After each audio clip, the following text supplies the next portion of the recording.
These videos are based on real events, experiences, and accounts. However, all names, locations, and identifying details have been deliberately changed to protect the privacy and safety of those involved. Viewer discretion is advised. Back when I was in high school, there was this place my friends and I practically lived at during the summer. It wasn't anything special to anyone else, but to us, it was everything. A worn-down baseball field sitting behind an abandoned elementary school on the outskirts of our town. The school itself had been empty for years, windows shattered, doors boarded up, the usual. Every now and then, someone would break in and spree paint the walls, maybe smash a few things for fun. Cops showed up occasionally, but never consistently enough to scare anyone off for good. Still, nobody ever really bothered with the field behind it. That was our spot. It sat right along the edge of a dense stretch of woods, far from the main road, far from any houses. You had to actually know it was there to find it. That's probably why we loved it so much. It felt hidden, safe in a weird way. A lot of us didn't have great home situations, so being able to disappear somewhere like that meant more than we ever said out loud, especially for one of my closest friends, Marcus. His home life was complicated. His mom had a habit of calling the cops on him for the smallest things, sometimes for no reason at all. But out at the field, none of that followed him. None of it could. We'd spend hours sitting on the rusted bleachers, passing time however we could, talking, smoking, laughing at dumb stuff. Just existing without anyone watching us. At least, that's what we thought. There was one thing about that place that always got under my skin though. Right beside the bleachers, there was this old lamp post. Somehow it still worked. No one knew why. The rest of the place was falling apart, but that light stayed on every night without fail. It gave off this dim orange glow. Not bright enough to light the whole field, just enough to keep us visible. Everything beyond that glow faded into darkness, the woods especially. And sometimes when I was sitting there late at night, I'd catch myself staring into that darkness, thinking about how easy it would be for someone to stand just beyond the light and watch us. We wouldn't see them, not unless they stepped closer, not unless they wanted us to. That thought used to mess with me more than I liked to admit. I'd shake it off most of the time. Someone would crack a joke or we'd get distracted and it would fade into the background again. But it never really went away. Looking back now, I wonder how many times we weren't alone out there. The night everything changed started off completely normal. It was early summer, still warm even after the sun went down. My friend Dylan and I were heading out to the field like we had done 100 times before. He was supposed to meet me there, but I ended up getting there first. When I pulled up, his car wasn't anywhere in sight. I didn't think much of it, figured he was running late. So I made my way down the usual path, past the broken fence, through the narrow strip of woods that led to the field. I'd walked that path so many times I could have done it blindfolded. Still, something about walking it alone at night always gave me a slight edge of adrenaline. Most of my friends hated going alone, said it felt wrong, like you were being watched. I didn't mind it as much, or at least I told myself I didn't. When I reached the field, everything looked the same as always. Empty bleachers, dead grass, that dim orange light humming quietly above. I sat down and waited. 10 minutes passed, then 20. Still no sign of Dylan. I pulled out my phone and sent him a text. No response. Another 20 minutes went by. The quiet started to feel heavier. The thrill of being alone wore off fast, replaced by this creeping unease I couldn't shake. I lit up, trying to relax, but it didn't help. I kept glancing toward the woods without meaning to, listening. After about 45 minutes total, I gave up. Something felt off, and I didn't feel like sticking around to figure out why. I headed back the way I came, picking up my pace more than I wanted to admit. By the time I reached my car, I was borderline jogging. I sat inside for a bit, staring at my phone. Still nothing from Dylan. After another 10 minutes, I just drove home. The next morning, I woke up expecting a message from him, maybe an apology, some excuse. There was nothing. I was annoyed at first, figured he bailed without saying anything. But later that day, my mom asked me something that made my stomach drop. "Have you heard from Dylan?" I told her no, that I was actually waiting on him to text me back. She gave me this look, the kind that tells you something's wrong before they even say it. "He didn't come home last night." At first, I didn't know what to say. I reached out to the rest of our friends, thinking maybe he'd ended up crossing somewhere else, but no one had seen him, no one had heard from him. The last confirmed time anyone saw him was 2 nights earlier. As the day went on, it started to sink in. This wasn't just him blowing people off. Something had happened. By the next day, the entire town knew. Search parties were organized. Volunteers combed through the woods, the roads, anywhere he could have gone. We joined them, of course, spent hours calling his name, walking paths we'd known our whole lives. But we never found anything. No phone, no car, no sign he'd even been there. Days turned into weeks. Eventually, people started to say the word no one wanted to say out loud: missing. Some tried to convince themselves he ran away. He always talked about leaving town, said this place made him feel trapped. But that didn't sit right with me. If he left, he would have said something. He would have told us. He wouldn't have just disappeared without a trace. And deep down, I knew that. I just didn't want to believe the alternative. About a month later, I went back to the field, alone. I don't even know why. Maybe I was angry. Maybe I was hoping I'd find something everyone else missed. Or maybe I just needed to see it again, to feel something. As I walked through the woods towards the field, that same uneasy feeling crept back in, stronger this time. When I reached the edge of the clearing, I stopped. There were people sitting on the bleachers. For a split second, I felt relief. I thought it was my friends. But then I looked closer, and I realized I didn't recognize a single one of them. A full month passed before I went back to the field. 30 days of unanswered questions, sleepless nights, and that constant gnawing feeling that something had gone very, very wrong. By then, most people in town had started to move on. The search party slowed, the flyers faded under sun and rain. Even my friends stopped bringing Johnny up unless someone else mentioned him first. But I couldn't let it go. Every time I closed my eyes, I pictured him walking through those woods alone. I imagined him calling out, waiting for someone to answer. I imagined something answering instead. That night, I didn't tell anyone where I was going. I didn't text the group chat. I didn't even bring anything with me except my phone and a flashlight. I just got in my car and drove. The parking lot behind the abandoned school looked exactly the same. Cracked pavement, weeds pushing through the edges, silence thick enough to feel. For a moment, I just sat there with the engine off, staring at the path that led into the woods. I almost turned around, but I didn't. I stepped out and made my way toward the tree line. The air felt heavier than usual, like the woods were holding their breath.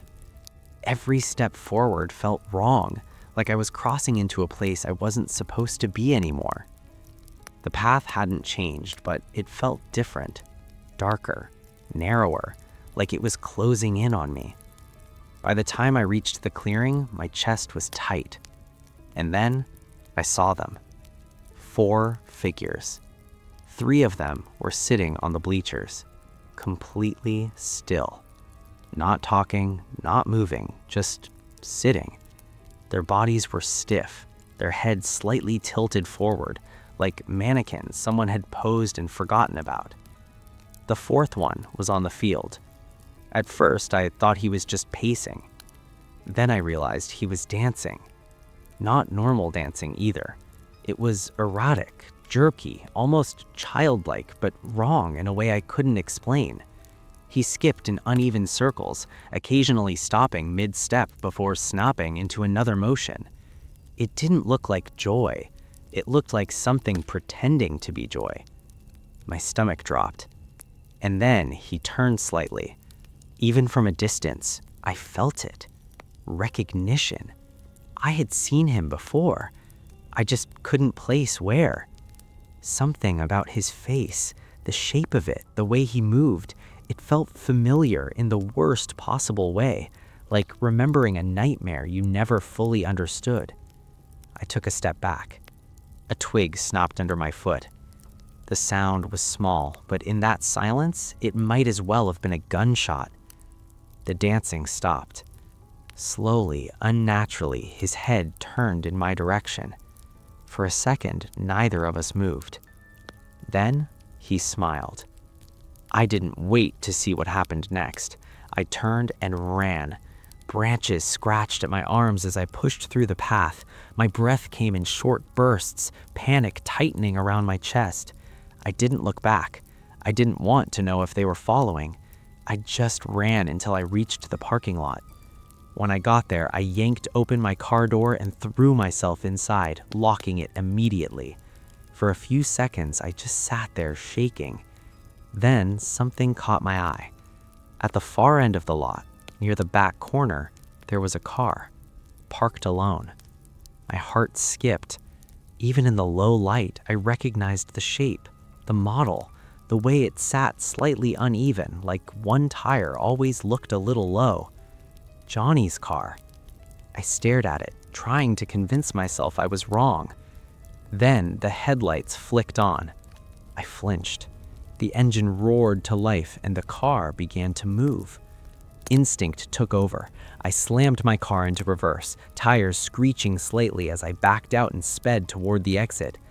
I didn't stop driving until I was halfway across town. That night, I didn't sleep at all. The next day, I tried to rationalize it. Maybe it wasn't his car. Maybe someone else owned the same model. Maybe the stress was getting to me. But deep down, I knew. A few weeks later, I was flipping through an old yearbook. I don't even remember why. Maybe I was just trying to feel something normal again, something familiar. That's when I saw him. In the background of a sports photo, standing near the edge of the frame, was a man.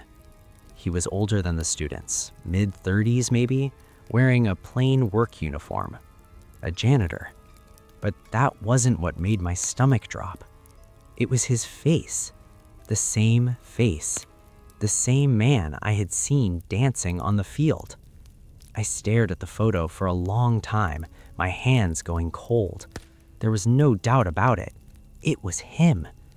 I showed it to my friends, but their reactions were underwhelming. They agreed it was weird, sure, but no one seemed as disturbed as I was. So I went to the police. I told them everything. About the night at the field, about the people on the bleachers, about the car, about the janitor. They listened, but I could tell they didn't believe me. Still, they said they'd look into it. A few days later, they told me they couldn't find anything. No records, no employment history, nothing. It was like the guy didn't exist. That should have been the end of it, but it wasn't. Near the end of summer, I went back to the field one last time with a couple of friends. I didn't tell them why. I just needed to see it again. The place felt dead, not in the usual sense.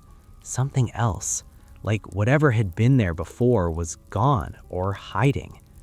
We stayed for about an hour, talking, trying to pretend things were normal, but I couldn't shake the feeling.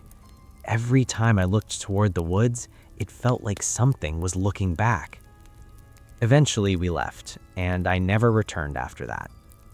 A few weeks later, I was at a coffee shop early in the morning, still half asleep, barely paying attention to anything around me, until I saw him, standing near the exit. The same man, the janitor, the dancer. He looked exactly the same. For a second, I thought I was imagining it. Then he turned his head and looked straight at me and smiled. That same smile. My heart started pounding. He moved quickly toward the door. I snapped out of it and rushed after him, pushing past people as I went outside.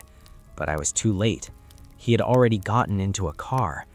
A dark-colored sedan parked at the curb. The passenger door slammed shut and the car began to move. But not before I saw the license plate. My blood ran cold. I knew that license plate. I had seen it hundreds of times. Johnny used to joke about it all the time because it looked weird. It was his plate, the exact same one. The car disappeared down the street before I could do anything. I just sat there frozen.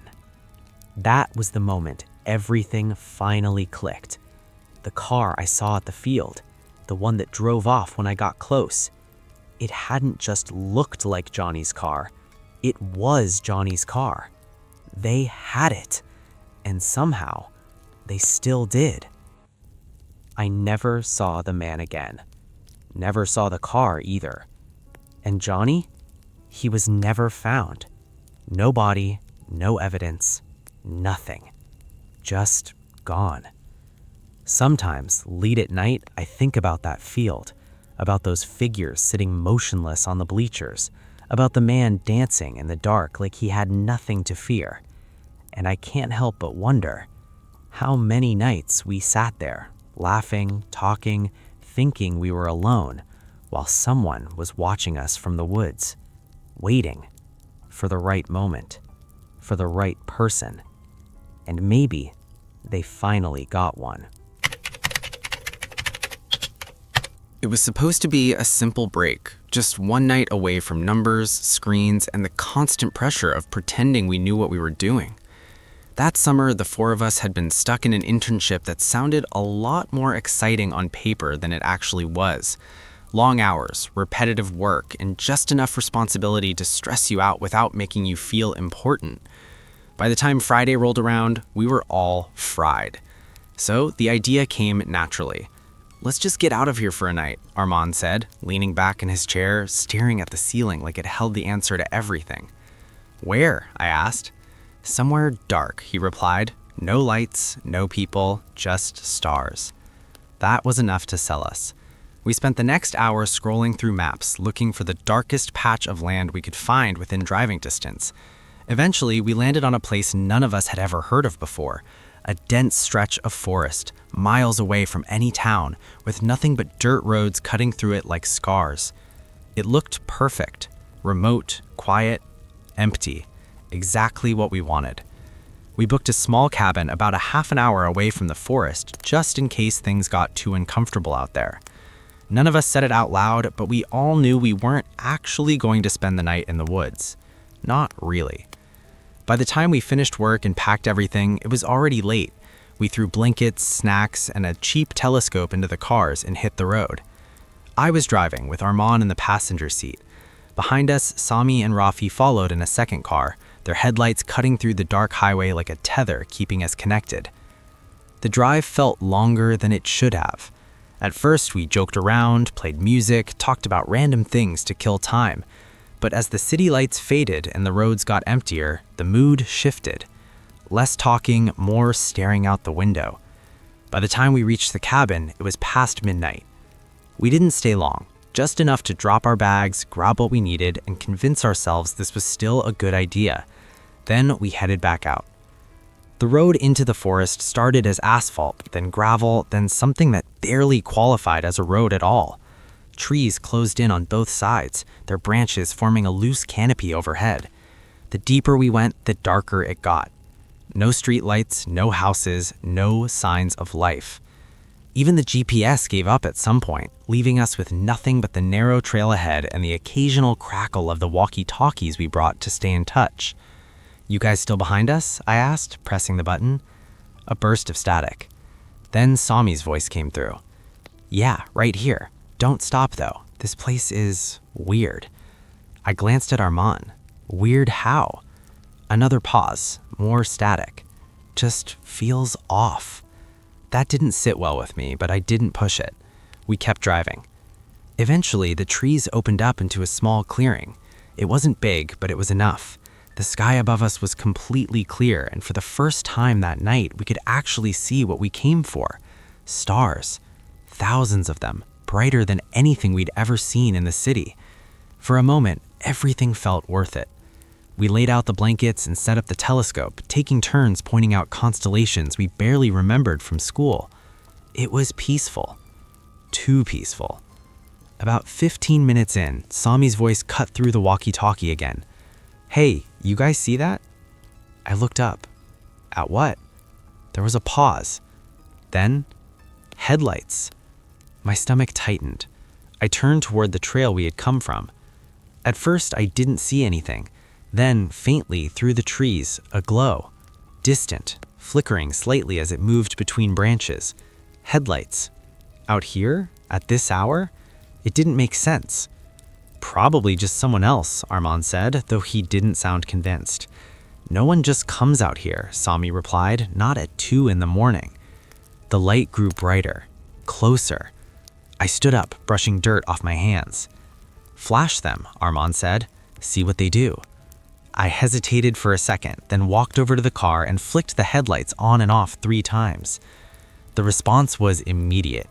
The other vehicle slowed, then stopped, about 100 meters away. We all stood there staring, waiting. Nothing happened. No horn, no movement, just the low hum of an engine and those headlights shining straight at us. Then the driver's door opened. A figure stepped out. Dark, indistinct. Then another, and maybe a third. It was hard to tell with the glare. They didn't wave, didn't call out. They just stood there, watching us. A strange sound drifted through the air. At first I thought it was the wind, but there was no wind. Then I realized voices. Low, muffled, almost like whispers carried from far away. I couldn't make out a single word, but the tone was enough to send a chill down my spine. "This is not good," Rafi said over the walkie-talkie, his voice tighter than I'd ever heard him. Armand grabbed the radio. "Let's just pack up and move, now." No one argued. We moved quickly, throwing everything back into the cars without bothering to organize it. The entire time I could feel their eyes on us, unblinking, patient, like they knew something we didn't. I got back into the driver's seat and started the engine. "Stick together," I said into the radio. "If they follow us, we go straight back to the cabin." "Yeah," Sami replied. "No stopping." I turned the car around, the headlights briefly sweeping across the trees, and for a split second I thought I saw one of them step forward, closer than before. I didn't wait to confirm it. I hit the gas. The tires spun slightly on the dirt before catching, and we sped back down the trail. For a few seconds, I thought that was it, that we'd leave and whatever that was would stay behind. Then Sami's voice came through again. "They're moving." My grip tightened on the wheel. How close? A pause. Then, too close. I glanced at the rearview mirror, and there they were. Headlights, right behind us, closer than they had any right to be. The headlights behind us weren't just following. They were gaining. Fast. I pressed harder on the accelerator, the engine whining as the car bounced violently over roots and uneven ground. The trail ahead was barely visible, just a narrow strip of dirt twisting through dense trees. One wrong turn, one miscalculation, and we'd be stuck out there. "Marcus, you still with us?" I shouted into the walkie-talkie. Static cracked loudly before his voice came through. "Barely. They're right on us." I checked the rearview mirror again. The truck's high beams flooded the interior of my car, making it almost impossible to see anything behind me except that blinding white glare. It felt deliberate, like they were trying to disorient us. "They're doing this on purpose," Armand muttered beside me, gripping the dashboard. I didn't respond. I was too focused on keeping the car steady. The trail curved sharply to the right. I jerked the wheel, the tires skidding slightly before catching. Branches scraped violently along the sides of the car, the sound sharp and metallic. Behind us, the truck didn't slow down. If anything, it sped up. "They're not even trying to hide it anymore," Sami's voice came through, panic creeping in. "They're trying to run us off the road." My heart slammed against my ribs. "Just stay on me," I said. "Don't lose the trail." For a brief moment, the headlights disappeared. I blinked, confused. "Did we lose them?" Armand asked. I didn't answer right away. Something felt wrong. Then, "There!" Rafi shouted over the radio. The headlights snapped back into view, closer than before. It didn't make sense. There was no way they could have fallen back and caught up that quickly unless... "They know these roads," I said quietly. No one replied. We hit a fork in the trail. I had a split second to decide. Left or right? I chose left. The car lurched as we took the turn at speed. For a moment, I thought we might flip, but somehow the tires held. Behind us, the truck didn't slow down. If anything, it sped up. "They're not even trying to slow down anymore," Armand said, his voice low. "Of course they didn't. They knew exactly where we were going. The realization hit all of us at the same time. We weren't just being chased, we were being herded. "Main road," Sammy said, suddenly. "Just find the main road." "I'm trying," I snapped, my eyes darting between the trail and the mirror. The forest seemed to close in tighter with every passing second. The darkness felt thicker, heavier, like it was pressing down on us. Then I heard it, through the crack open of my window. Voices. Not from the radio, not from my friends, from outside. Faint, distorted, almost impossible to understand, but definitely there. I froze for half a second. "They're saying something," I whispered. Armand leaned closer to the window, his face tightening. "I hear it too." The words didn't make sense. They sounded wrong, like they weren't meant to be understood, like they were being spoken just to be heard. A chill ran down my spine. "Don't listen," Armand said quickly. "Just drive." I didn't need to be told twice. The trail suddenly widened. For a second, I didn't believe it. Then I saw it. Pavement. A real road. Relief hit me so hard it almost made me dizzy. "There!" I shouted. "We're out!" I slammed the gas one last time, the car shooting forward as the dirt gave way to asphalt. The transition was rough, but I didn't care. We were out. We made it. I glanced at the mirror, expecting to see those headlights burst out behind us, but nothing. The trail behind us was empty. No truck, no lights, no movement. They were gone. I slowed the car, my hands trembling on the wheel. Marcus pulled up beside us, his car swerving slightly before coming to a stop on the shoulder. For a moment, none of us said anything. We just sat there, engines idling, staring into the darkness behind us. "What the hell was that?" Rafi finally said, his voice barely above a whisper through the radio. No one had an answer. We stepped out of the cars cautiously, like the forest might suddenly reach out and pull us back in. The night felt different now. Quieter, heavier, like whatever was watching us had decided to stop. For now. "They just disappeared," Marcus said, running a hand through his hair. "How does that even happen?" "They didn't want to follow us out here," Armand replied. "That's the only explanation." "Or they didn't need to," Sammy added. That didn't make me feel any better. We got back into the cars without another word and drove straight to the cabin. No stops, no detours. No one spoke during the drive back. When we finally got there, we locked every door and window, even though it probably wouldn't have made a difference if someone really wanted to get in. Still, it made us feel better. A little. We sat in the living room for a while, the silence between us thick and uncomfortable. Eventually, Rafi broke it. "Who do you think they were?" "Locals," Marcus said immediately. "Maybe drunk, messing with us." "No," Armand said, shaking his head. "That wasn't random. They knew exactly where to go. They knew those trails better than we did." "Poachers?" Sammy suggested.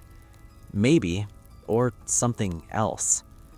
No one asked what I meant by that, because deep down we all felt it. That wasn't normal. The way they stopped, the way they watched, the way they followed us without rushing, like they were completely in control. And those voices, I couldn't get them out of my head. We didn't sleep much that night. Every sound outside made us tense up. Every creak of the cabin felt like something trying to get in. Morning couldn't come fast enough. When it did, the forest looked ordinary. Just trees, dirt, sunlight filtering through leaves, like nothing had ever happened. We left as soon as we could, packed everything, got in the cars, and drove. No one suggested going back, not even as a joke. And we never talked about it again, not properly. Sometimes one of us would bring it up in passing, but the conversation would die almost immediately. It was like we all silently agreed to leave it alone. But it never really left us. Even now, whenever I'm driving late at night and I see headlights in my rearview mirror on an empty road, I feel it, that same tightness in my chest, that same instinct telling me something isn't right. And sometimes, for just a second, I think about turning off the road, about what would happen if I disappeared into the dark the way we did that night. Then, I remember those headlights, the way they stayed just close enough, the way they never rushed, and the way they vanished the second we reached safety, like they were never trying to catch us, just scare us, or worse, guide us somewhere we were never meant to come back from. I never thought a quiet winter trip could turn into something I'd still be trying to make sense of years later. My family owns a small traditional inn in a mountain town in western Japan, tucked away near a river and surrounded by dense forest. It's the kind of place that feels frozen in time, especially in winter when snow covers everything and the world goes completely silent. I hadn't been there in over a decade, so when I finally got the chance to visit again in December 2023, I was honestly looking forward to it. A break from city life, a bit of nostalgia, and maybe a chance to clear my head. What I didn't expect was how empty it would feel. The drive from the train station took longer than it should have. Snow was falling heavily and the winding mountain road slowed everything down. By the time I arrived, it was already dark. The inn stood alone, partially lit, surrounded by trees that looked heavier under the snow. There were no guests, no staff, just silence. It felt wrong how quiet it was. I used the spare key from behind the reception desk and stepped inside. The heating was still running, but the building felt abandoned anyway, like it was pretending to be occupied. I called out once. No answer. So I picked a room on the second floor, dropped my bag, and told myself I was just tired. That night, I barely slept. The wind outside kept brushing against the walls in slow waves, and every now and then I thought I heard movement somewhere in the building. Probably just settling wood, I kept telling myself. Probably. The next morning, I decided to do something I used to love as a kid: explore. The inn sits above a forested slope that stretches down toward the river. When I was younger, my father used to warn me not to go too far down there. He said parts of the forest were old, older than anything built around it. I never really paid attention back then, but this time I was curious. I packed a small flashlight, put on proper boots, and headed out the back path behind the inn.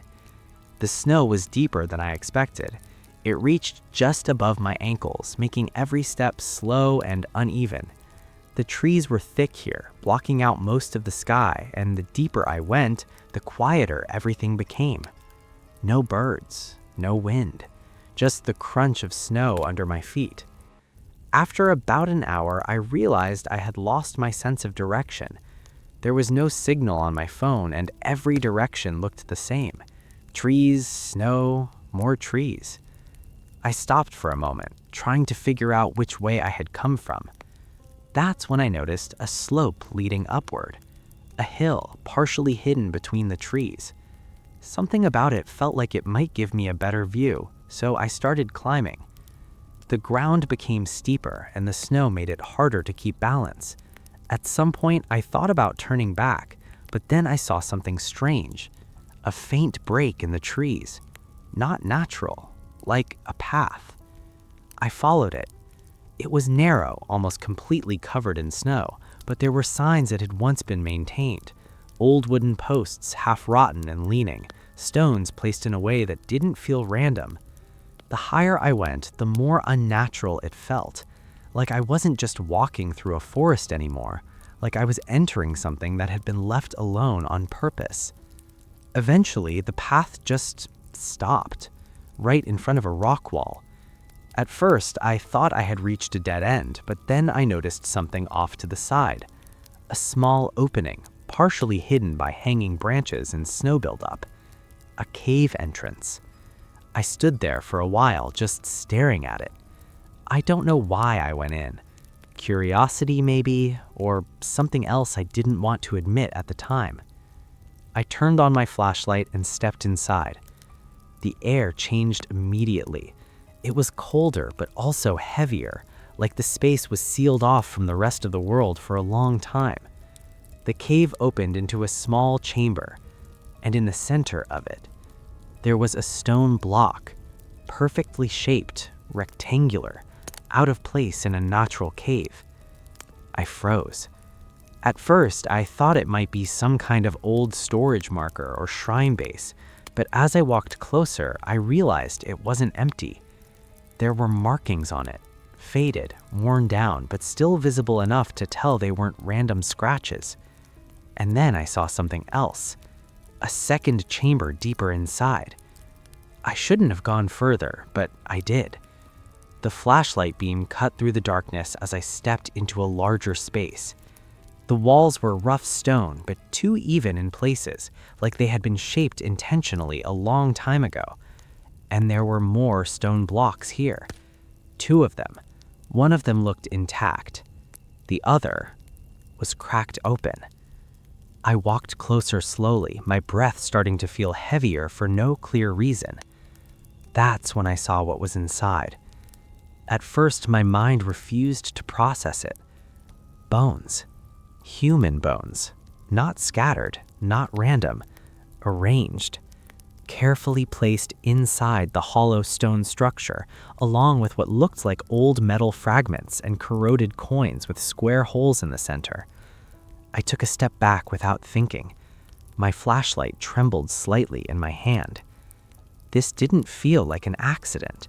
It felt intentional, like something was preserved or sealed. I should have left right then, but I didn't. Instead, I leaned in closer, trying to understand what I was looking at, trying to convince myself there was a rational explanation. That's when I heard it. A sound deeper in the cave. A heavy, dragging noise. Then another, like something shifting slowly in the dark. I froze completely. The air changed again. It felt thicker now, almost metallic, like smoke was mixing with something else I couldn't identify. Then came a sound that made my skin tighten. A rhythmic thumping, slow, repetitive, like something being struck deep underground. I turned my flashlight towards the source, but the beam didn't reach far enough. The tunnel ahead swallowed most of the light. And then I saw movement. Just for a second, something pulled back out of view. Not running, not fast, just retreating slowly into the dark. That's when I made a decision I didn't think about. I grabbed one of the metal fragments from the stone block without even realizing it and backed away towards the entrance. My heart was pounding so hard I could hear it in my ears. The thumping sound continued, now closer. And then I smelled it. Smoke. Faint but unmistakable. Something was burning somewhere deeper inside. I took another step back, then another, and that's when the sound changed. Footsteps, not echoing randomly, deliberate, approaching. I turned and ran. I didn't remember half of the way out of that cave. I just ran. Branches, rocks, snow, all of it blurred together as I pushed myself downhill. At some point, I slipped hard, hit the ground, and rolled a few meters before catching myself again. My lungs burned. My hands were shaking so badly I could barely keep hold of the flashlight. Behind me, I heard it. Not chasing fast, just following. That slow, steady movement echoing through the trees like it had all the time in the world. I didn't look back. I couldn't afford to. Eventually, the slope flattened out and I burst through the tree line onto a narrow road I didn't recognize. I stopped there, bent over, trying to catch my breath. Silence again. No footsteps, no sound. Just snow falling lightly around me. For a moment, I almost convinced myself I had imagined the whole thing. Almost. I flagged down the first car I saw, waving my arms like a madman. The driver slowed, rolled down the window, and looked at me like I was completely out of place, which I was. I must have looked awful. covered in dirt, out of breath, shaking. After a few questions I couldn't properly answer, he let me into the car. I don't remember the ride clearly, just fragments, warm air, the sound of the heater, my hands still trembling as I tried to explain what had happened. By the time I got back to the inn, it was already late afternoon. I went straight to my room, packed everything I had, and left. No hesitation. I didn't even look back at the building when I drove away. I stopped in the nearby city for the night, telling myself I just needed rest, that I was overreacting. But I knew I wasn't. Something about that cave didn't feel like something I was supposed to find. It felt like something that had been waiting.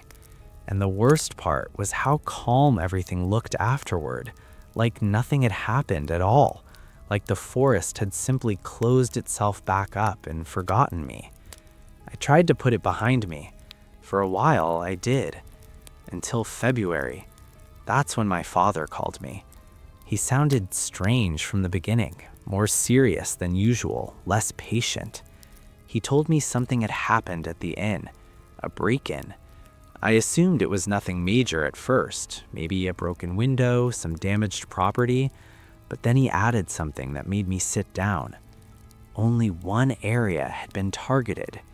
My room, the one I stayed in during my visit. The door had been forced open with something heavy, not a normal tool, something blunt, almost like a metal rod. And inside, nothing was stolen, nothing was damaged. Except for one thing. The closet door had been ripped off its hinges from the inside, not the outside, from inside the room. I didn't say anything at first. I just listened. My father said there were no signs of forced entry from the main building, no footprints in the snow leading in or out that made sense. It was as if whoever did it knew exactly where to go. Then he told me something else. The workers cleaning up said they found soil and snow inside the room that didn't match the area around the inn, as if something had come in and brought the outside with it. I asked him if anything was missing from the cave area below the forest. He went silent. Then he said he didn't know what I was talking about, which made my stomach drop, because I had never told him about the cave, not once. I tried to explain it then, everything, the path, the stone blocks, the bones, the sound, but the more I talked, the quieter he got, until finally he stopped me. He said something I still think about. He said the forest had always been like that people who went too far sometimes came back with stories they couldn't explain properly, and that it was better not to dig too deep into old places. After that, the conversation ended, but I couldn't let it go, so I started looking into the area myself, old records, local history, anything I could find. Most of it was normal at first, shrines, small settlements, mountain folklore, but then I found references to something older. Not a name exactly, more like a pattern. Reports of sealed chambers and mountainside caves, descriptions of stone structures that didn't match any known construction style, and mentions of remains found in places that were supposed to be untouched. All of it scattered, all of it vague, but consistent in one way. People who found those places rarely stayed long afterward, and when they did speak about it, they often described the same thing. A sound, rhythmic, deep, like something being struck far underground. I stopped reading after that, not because I didn't want to know more, but because I realized something I didn't like. Whatever I had found wasn't new. It wasn't random. It was part of something that had been there long before me, and would probably still be there long after. Even now, I avoid that part of the country completely. I tell myself it was just stress, snow, exhaustion, maybe even hallucination. But I know what I saw. I know what I heard. And sometimes when I think about that moment in the cave, just before I ran, I remember something I didn't mention before. Right before I turned to leave, the thumping stopped, and for a second of absolute silence, something from deeper inside spoke. Not clearly, not in a language I could understand, but directed at me, like it knew I was listening.